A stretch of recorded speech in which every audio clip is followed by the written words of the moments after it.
Hello, வணக்கம், good morning. இன்னைக்கு நம்ம வந்து காலையிலேயே ஃபாஸ்ட்டாக ஒரு லஞ்ச் ரெசிபி பார்க்க போகிறோம். 1 பார்ட் ரசம், மட்டன் ஃப்ரை.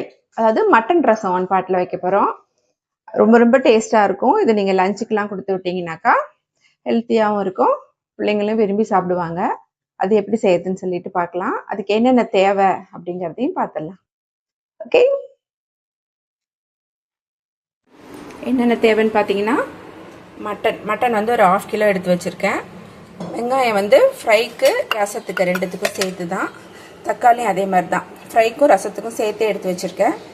ரம்பை இலை, கருவேப்பிலை, மல்லி, பச்சை மிளகாய்.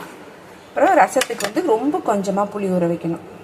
எப்பவும் ஊற வைப்போம்ல, அதை விடவும் கம்மியாக தான் ஊற வைக்கணும். அப்புறம் ரசம் சாதத்துக்கு வந்து 1 கப் அரிசிக்கு ஒரே ஒரு டேபிள் ஸ்பூன் அளவுக்கு பருப்பு போட்டு அது தனியாக ஊற வச்சுருக்கேன்.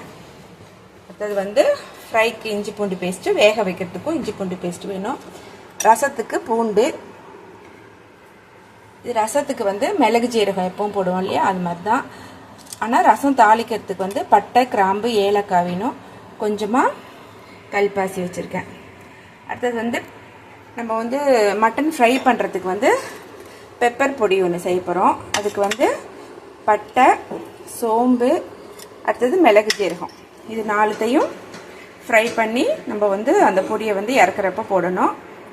அதுக்கு தான் இது பெப்பர் மட்டன் பொடி அப்படின்னு வச்சுக்கலாம். பெப்பர் சிக்கனுக்கும் இதே பொடி தான். அளவெல்லாம் நான் டிஸ்கிரிப்ஷனில் கொடுத்துட்றேன், ஓகேவா? ஃபஸ்ட்டு நம்ம வந்து மட்டனை வந்து வேக வச்சுக்கலாம். 2 தக்காளியும் இவ்வளோ வெங்காயமும் ஃப்ரைக்கு எடுத்து வச்சுருக்கிறேன். இப்போ நம்ம வந்து கறி வேக வைக்க போகிறோம். கறி வேக வைக்கும் போது ரசத்துக்கு எவ்வளோ தக்காளி வேணுமோ அவ்வளோ தக்காளியும் நம்ம போட்டுடலாம். இப்போ வந்து கறியை வேக வச்சிடலாம். வெங்காயம் ஒரு குக்கரில் வந்து வெங்காயம், தக்காளி, இந்த ரம்பை இலை, அதுக்கப்புறம் மட்டன் எல்லாத்தையும் போட்டுக்கலாம். மட்டன் போட்டாச்சு.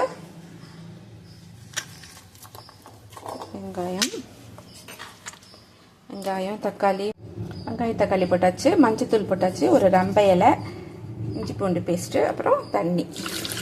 கறி முழுகிற அளவுக்கு தண்ணி வைங்க. நம்ம இந்த தண்ணியில் தான் 1 பார்ட் ரசம் வைக்க போகிறோம். இது வந்து ஒரு 5-6 விசில் கொடுத்து ஆஃப் பண்ணிடலாம். மட்டன் வந்து வேகிற நேரத்தில் நம்ம மட்டன் ஃப்ரைக்கு தேவையான வெங்காய தக்காளி எல்லாம் கட் பண்ணி வச்சிடலாம். அதே சமயத்தில் இதெல்லாம் வறுத்து பொடி பண்ணுறதையும் நம்ம வறுத்து பொடி பண்ணி வச்சிடலாம். இது 4 சேர்ந்து அரைச்ச பொடி வந்து ஆல்ரெடி என்கிட்ட இருக்குது வீட்டில். நம்ம காலையில் எழுந்திரிச்சு தான் அரைச்சிட்ருக்கணும்னு கிடையாது. நீங்கள் அரைச்சி வச்சு ஃப்ரிட்ஜில் வைக்கலாம், இல்லை வெளியில் கூட வைக்கலாம். வெளியில் வச்சிங்கன்னா ஒரு 15 டேஸ் வரைக்கும் நீங்கள் யூஸ் பண்ணலாம். ஃப்ரிட்ஜில் வச்சிங்கன்னா 2 months வரைக்கும் நீங்கள் யூஸ் பண்ணலாம். என்கிட்ட ஆல்ரெடி இருக்கிறதுனால நான் அது செய்யலை. ரசத்துக்கு மட்டும் இடிச்சுக்கிறேன்.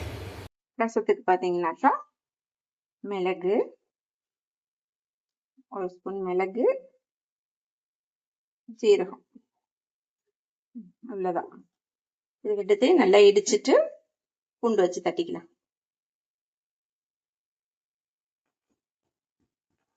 மிளகு ஜீரகம் நொட்டிக்கிடுச்சு. அடுத்தது வந்து இதுலேயே நம்ம பூண்டையும் போட்டு தட்டிக்கலாம். பாருங்க, ரசத்துக்கு வந்து இந்த மாதிரி இடிச்சு வச்சுக்கோங்க. இது ரசம் தாளிக்க அவ்வளோதான். ஃப்ரைக்கு வந்து ரொம்ப சின்னதாக வேணாம், இப்படி 1 பாதியமாக வெங்காயத்தை அரிஞ்சு வச்சுக்கோங்க. தக்காளி, அப்புறம் கொத்தமல்லி கட் பண்ணி வச்சாச்சு. அவ்வளோதான். வந்து ரசத்துக்கு தாளிச்சிக்கலாம். எப்பவும் ஊற்றுறத விட கொஞ்சம் எண்ணெய், ரசத்துக்கு எப்பவும் ரொம்ப கம்மியாக தானே ஊற்றுவோம். இது வந்து 1 டேபிள் ஸ்பூன் எண்ணெயும் ஒரு 1/2 டீஸ்பூன் நெய்யும் போட்டிருக்கேன். வந்து கொஞ்சம் அதிகமாக போடணும், அப்போதான் நல்லாயிருக்கும். எண்ணெய் காஞ்சிச்சு. இந்த பட்டை, கிராம்பு, ஏலக்காய் எடுத்து வச்சோம் இல்லையா, அதை போட்டுக்கலாம்.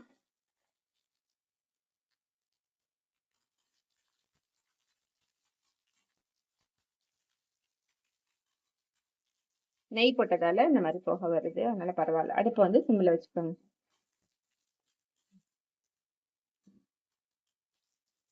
வந்து கருவேப்பிலை போட்டு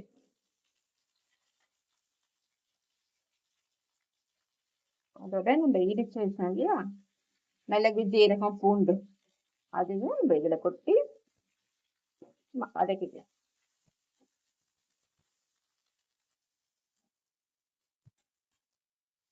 மாதிரி வதக்கி போடும்போது உங்களுக்கு ஸ்மெல்லு நல்லா இருக்கும். இந்த தோலெல்லாம் தனியா பிரிஞ்சு வந்ததுன்னா முடிஞ்ச வரைக்கும் எடுத்துருங்க. ஏன்னா இது ஒன் பார்ட் ரசம் இல்லையா? சாப்பிடும்போது வாயில வரும். அதோட ஒரே ஒரு பச்சை மிளகாய், நான் கீரைல அப்படியே முழுசாவே போடுறேன். சிம்ல தான் இருக்கு அடுப்பு. ரொம்ப நேரம் வதக்கணும்னு கிடையாது. ஒரு 30 செகண்ட்ஸ் நல்ல வாசனை வரும் உங்களுக்கு. அந்த வாசனை நல்ல வாசனை வர ஆரம்பிக்கும் போதே அடுப்பு ஆஃப் பண்ணிடுங்க. அடுப்பு ஆஃப் பண்ணிடுங்க. அவ்வளோதான், தாளிச்சாச்சு. இதை நம்ம குக்கர்ல சேர்த்துலாம் ஃப்ரை பண்ணிடலாம். அதுக்கு தாளிக்கிறதுக்கெல்லாம் பெருசாக எதுவும் போடாதீங்க. முடிஞ்ச வரைக்கும் லஞ்ச் பாக்ஸ் ரெசிபியில் ஹோல் மசாலா அந்த துப்புற மாதிரி ஐட்டம்லாம் அவாய்ட் பண்ணிங்கன்னா சாப்பிடும்போது ஈஸியாக இருக்கும். இது கருவேப்பிலை போட்டுக்கிறேன். எங்கள் வீட்டில் கருவேப்பிலை எல்லாம் சேர்த்து சாப்பிட்ருவாங்க. உங்கள் வீட்டில் சாப்பிட மாட்டாங்கன்னா கம்மியாக போடுங்க, போடாமல் இருக்காதீங்க. சின்ன வெங்காயம் கட் பண்ணி வச்சோம் இல்லையா, இது சாந்து எனக்கு கொஞ்சம் நிறையா வேணும். அதனால ஒரே ஒரு பெரிய வெங்காயமும் கட் பண்ணி வச்சிருக்கேன். அதனால அதிலும் போட்டுருக்கேன்.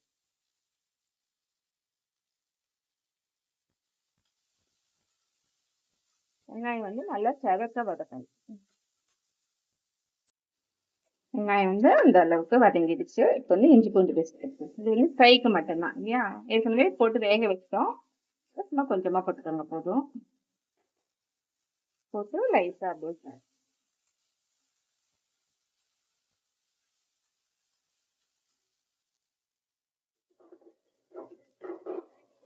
இதோட மிளகாத்தூள்,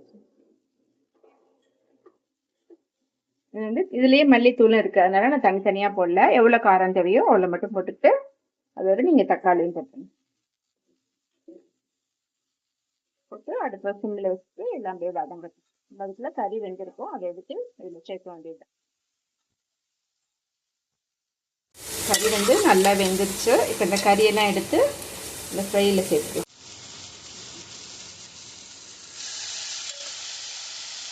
நம்ம பீஸ் எல்லாம் எடுத்து இதில் போட்டுக்கலாம்.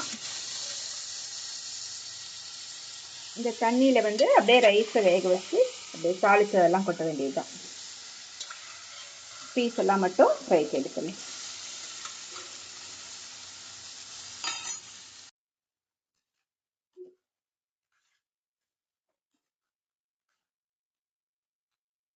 நல்லா பரட்டி விட்டுட்டு தட்டு போட்டு மூடிடணும். ஒரு 5 மினிட்ஸ் இது இப்படியே இருக்கட்டும். அந்த பொடியை போட்டு இறக்கணும், அவ்வளோதான். இதோட வேலை முடிஞ்சிருச்சு. இப்போ நம்ம ரசம் ரெசிபி பார்க்கலாம். இதில் நம்ம என்ன பண்ணணும்னாக்கா, இந்த புளி கரைச்சி வச்சுக்கணும். இந்த சூப்லேயே புளியை ஊற்றிடுங்க. அடுத்தது அரிசி பருப்பு கழுவி வச்சோம் இல்லையா, அதையும் சேர்த்துக்கங்க. இதுக்கு 1 டம்ளர் அரிசிக்கு 3 டம்ளர் தண்ணி, அதான் கணக்கு. தாளிச்சு வச்சோம் இல்லையா, அதையும் நம்ம இதில் மிக்ஸ் பண்ணிக்கலாம். இதோட உப்பு தேவையான அளவு உப்பு போட்டுக்கலாம். தாளிச்சது சேர்த்தாச்சு. அடுத்தது உப்பு. உப்பு எவ்வளோ தேவையோ போட்டுக்கோங்க. பத்தலைன்னா கூட நம்ம அப்புறமா போட்டுக்கலாம். அவ்வளோதான். குக்கரை மூடி விசில் ஒரு விசில் இல்லை 2 விசில் குக்கருக்கு தகுந்த மாதிரி விட்டுக்கோங்க. இப்போயே கொஞ்சோண்டு கொத்தமல்லி போட்டுக்கலாம். அதுக்கப்புறம் இறக்கி விட்டுட்டு அப்புறமேட்டுக்கு கொஞ்சம் கொத்தமல்லி போட்டுக்கலாம். மட்டன் ஃப்ரை ரெடி ஆயிடுச்சு. உங்களுக்கு பிடிச்சதுன்னா தேங்காவை இந்த மாதிரி பல்லு பல்லாக கட் பண்ணி இப்படி போட்டுக்கோங்க, ஸ்லைஸாக. உங்களுக்கு அந்த டேஸ்ட் பிடிக்கும் அப்படின்னா போட்டுக்கோங்க, இல்லாட்டி தேவையில்லை. இந்த பொடி இருக்கிறதுக்கு பெப்பர் சிக்கன் அதை போட்டு நல்லா கலந்து வச்சுக்கோங்க.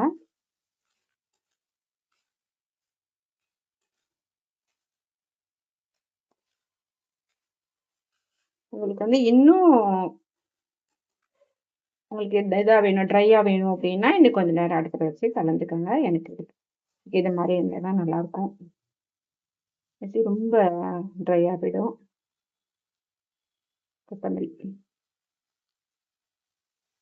அவ்வளோதான். உங்களோட மட்டன் ஃப்ரை ரெடி ஆயிடுச்சு.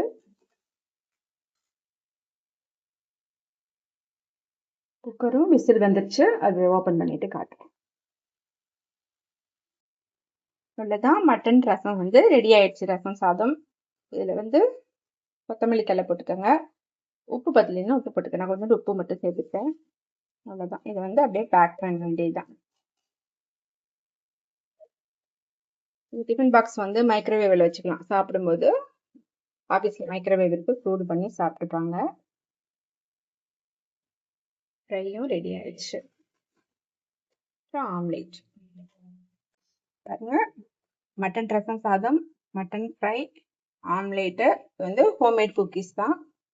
எக் போட்டு செஞ்ச குக்கீஸ். இதில் தான் லஞ்ச். இது வந்து மில்டனோட லஞ்ச் பாக்ஸு. ரொம்ப நல்லா இருக்கு மைக்ரோவேவில் வைக்கிற மாதிரி.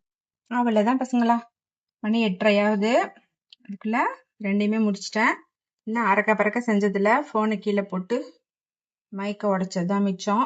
இருந்தாலும் பரவாயில்ல. வாய்ஸ் வந்து கொஞ்சம் முன்ன பின் மைக் இல்லாமல் தான் பேசியிருக்கேன். கொஞ்சம் அட்ஜஸ்ட் பண்ணிக்கோங்க. Okay, thank you.